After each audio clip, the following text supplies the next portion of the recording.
ہمارے ایک قریبی تعلق والے تھے، عالم تھے، ان کی مسجد میں ہم نے فجر کے بعد درس قرآن دیا.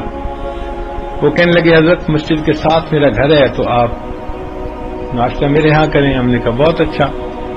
جب ہم ناشتے کے لیے دسترخوان پہ بیٹھے وہ کہنے لگے حضرت میرے والد صاحب قرآن پاک کے عاشق تھے.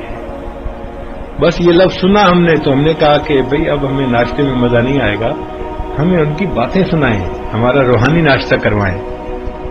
وہ کہنے لگے حضرت میرے والد صاحب کو کسی بزرگ نے بتا دیا کہ اگر آپ ایک قرآن مجید روز مکمل پڑھیں اور 2 سال تک یہ معمول جاری رکھیں تو قرآن مجید کا فیض آپ کی آنے والی نسل میں جاری ہو جائے گا. میرے والد صاحب نے اس بات کو مان لیا.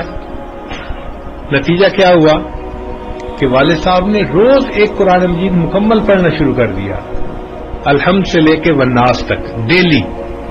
سفر، حضر، گرمی، سردی، صحت، بیماری، غمی، خوشی، والد صاحب نے پورے 2 سال ہر روز قرآن مجید کو مکمل پڑھا. اس کا نتیجہ یہ نکلا کہ ہمارے والد کے جتنی اولاد تھی، بیٹے اور بیٹیاں، پھر آگے ان کی جتنی اولاد آج ہے، جو بچہ 7 سال کی عمر تک پہنچ گیا ہے وہ قرآن مجید کا حافظ ہے.